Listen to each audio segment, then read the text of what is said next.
الہ العالمین نے انسانوں کو خرطبے بے باپ ہو یا رشتہ داری میں اولاد ہو، پروردگار عالم نے دونوں کو دعا کا طریقہ سکھلا دیا۔ فرمایا کھانے پینے کا طریقہ، اٹھنے بیٹھنے کا، سونے جاگنے کا، پہننے اوڑھنے کا، نہانے دھونے کا، غمی کا، خوشی کا، ہنسنے کا، رونے کا، تمہیں سارا طریقہ میرے نبی کی زندگی سے پتہ لگ گیا۔ اور میں تمہیں ایک طریقہ بتلاؤں، جب باپ اولاد کے حق میں ہاتھ اٹھائے تو اسے کیا کہنا ہے، اور جب اولاد باپ کے حق میں ہاتھ اٹھائے تو اسے کیا کہنا ہے۔ الہ العالمین میرا بچہ بے روزگار ہے، پروردگار عالم دہاڑی دار ہے، الہ العالمین اس کا کاروبار نہیں چلتا، پروردگار عالم میں اس کے لیے دعا کرتا ہوں۔ اللہ فرماتے ہیں میں تجھے دعا کرنے سے منع نہیں کرتا، اپنے بچے کے لیے نوکری مانگ لے، وزارت مانگ لے، منسٹری مانگ لے، تیری مرضی، لیکن میرا بندہ وہ میرے سے مانگ جو مجھے دیتے پتہ لگے، تجھے لیتے پتہ لگے۔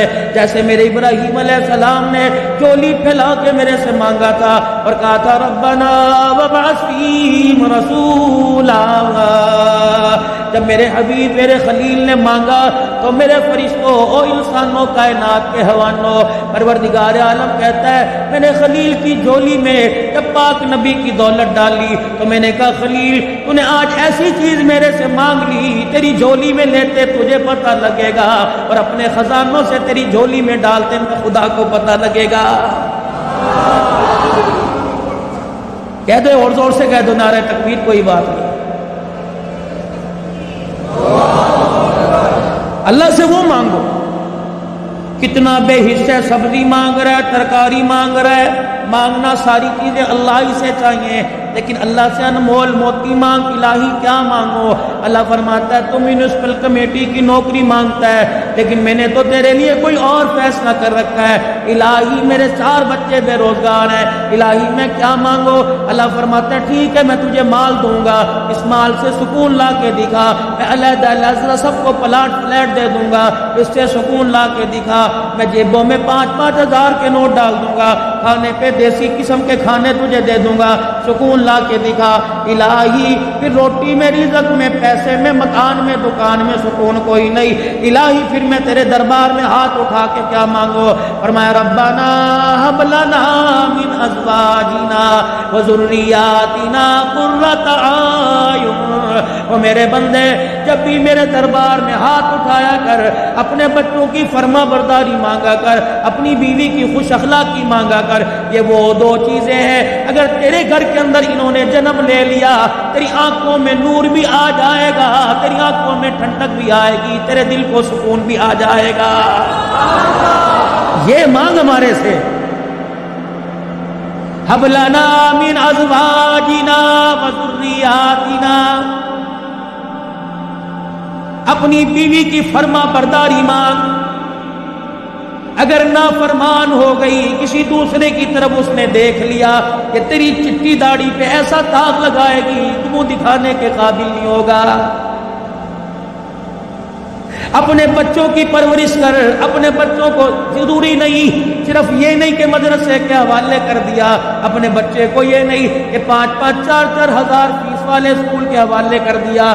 یہ سارے علماء اکرام بیٹھتے ہیں، اولاد کی تربیت کے علماء لکھتے ہیں، فرمایا جب بچے کی عمر 10 سال کی ہو، 10 سال سے لے کے 21 سال کی عمر تک اپنے بچے کی طرف آنکھ کی گھوری، آنکھ کا آئینہ ایسا رکھ جیسے شکار کے اوپر شکاری پنجے گاڑتا ہے، اپنے بچے کے رہن سہن پہ، اٹھنے بیٹھنے پہ، بولنے چالنے پہ جہاں وقت گزار رہا ہے، رات کو اٹھ کے دیکھا کر کڑوٹیں بدل کے کس کروٹ سو رہا ہے، دن کے اجالے میں دیکھا کر قدم اٹھا رہا ہے یا بھاگ کے دکھا رہا ہے، اپنے باپ سے کچھ چھپا رہا ہے یا ظاہر کر رہا ہے۔ اگر 10 سال سے لے کر 20 سال کی عمر تک تو اپنے بچے کا ساتھ دے گا، کعبے کے رب کی قسم بچہ قبر تک قرآن سناتے تیرا ساتھ دے گا،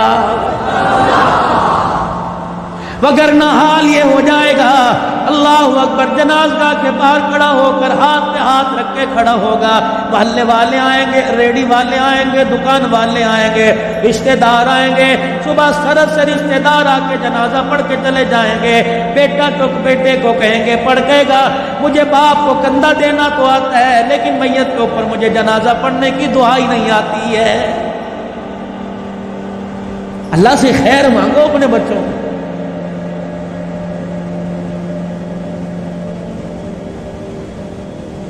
یہ تمہارے ملتان کے اندر مولانا سمیع اللہ ربانی رحمت اللہ علیہ کا انتقال ہوا. مولانا میں ان کے گھر کھانے کے لیے ایک دن ملاقات کے لیے چلا گیا. 12 پتہ نہیں 9 بچے یا 11 بچے، 3 بیٹیاں، اللہ اکبر، سارے عالم، ساری عالمہ حافظ. پھر آگے ان کے پوتے دوتے خاندان میں میل جول والوں میں 65 کے قریب بچے بچیاں تھے. ان میں سے اکثر عالم تھے، باقی سارے حافظ تھے. میں ان کے گھر بیٹھا، بیٹھنے کے لیے کرسی کوئی نہیں، چرپائی ٹوٹی ہوئی، شلوار کسی اور رنگ کی، کرتا کسی اور رنگ کا. ایک پرانی سی پلیٹ میں 4-5 بسکٹ چائے کا کپ آیا اور مجھے کہنے لگے مولوی صاحب ان برتنوں کو نہ دیکھنا، میرے سینے میں جھانک کے دیکھ، میرا دل بڑا سکون میں ہے. الحمدللہ میں نے اپنے بچوں کو قرآن کا حافظ بنایا، عالم بنایا. یہ تو میں نے اس کے گھر کے حالات بتلا دیے. اللہ اکبر. جس دن آج سے 3 سال پہلے دنیا سے جانے کا اس کا وقت آیا، 5 بچے اس وقت گھر میں موجود تھے. کچھ بچے لاہور میں خدمت سر انجام دے رہے ہیں. میرے عزیزو، باپ کی تو بعد میں سناؤں گا، بیٹے کو مولانا عبید اللہ کی سن لو.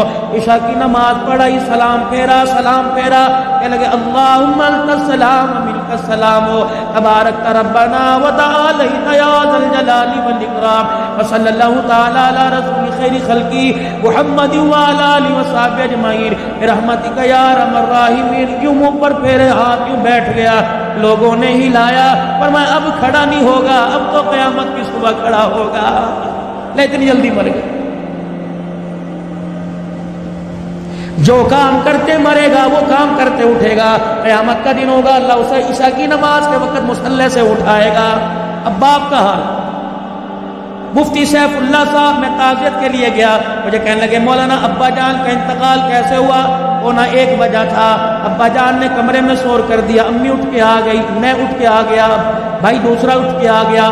کہنے لگے عبید اللہ کو بلا لے، عبداللہ کو بلا لے، اور اسی طریقے سے کفایت اللہ کو بلا لے. جب 5 بھائی باپ کے کمرے میں 1 بجنے میں 10 منٹ تھے، ہم کمرے میں آئے. کہنے لگے بیٹو مجھے ایک جماعت لینے کے لیے آ رہی ہے. میں تیار ہو کے وضو کر کے بیٹھ گیا. میرے بچوں، میں نے قرآن تمہیں اس دن کے لیے پڑھایا تھا، آج مجھے سارے کے سارے سورہ یاسین پڑھ کے سناؤ. بیٹیوں نے، گھر والی نے، 5 بچوں نے سورہ یاسین پڑھائی سنائی. کہنے لگے الحمدللہ. پھر سب بچوں سے مصافحہ کیا، بیوی سے الوداع کہا، اور پھر کہنے لگے ذرا کمرے کے باہر جانا، کچھ جماعت باہر کھڑی ہے. اللہ اکبر. کمرے سے باہر سارے بچے چلے گئے. کہنے لگے جی السلام علیکم، السلام علیکم، اندر آ جاؤ. اندر آ گئے. کہنے لگے میرے باہر والوں اور اندر والوں سارے گواہ رہنا، میں ایمان پر کلمہ پڑھتے ہوئے جا رہا ہوں. اور زبان سے کہا اشہد ان لا الہ الا اللہ واشہد ان محمد رسول اللہ. اتنا کا آنکھیں بند ہو گئی. بیٹے کہنے لگے اللہ کی قسم مولانا، کمرے میں ایسی خوشبو آئی جس خوشبو کو آج سے پہلے کبھی ہم نے سونگا ہی نہیں تھا. خیر مدارس کے اندر میرے عزیزو جنازہ ہوا. اللہ اکبر. کہنے لگے جنازے کے اندر عوام کا تو رش تھا، لیکن 2200 کے قریب علماء اکرام شیخ الحدیث موجود تھے. میرے عزیزو ان کے کندھوں پہ جو اللہ والا گیا ہوگا، قبر کی مٹی میں نہیں گیا ہوگا، سیدھا جنت کے اندر گیا ہوگا. تیرے میرے جنازے میں پان بیڑی والے جائیں گے، سگریٹ نسوار والے جائیں گے. اور میرے عزیزو جنہوں نے پان سے اپنے منہ کو بھر رکھا ہے، بتا میرے تیرے جنازے کے ساتھ چلتے کرو اللہ وہ کیسے پڑھیں گے؟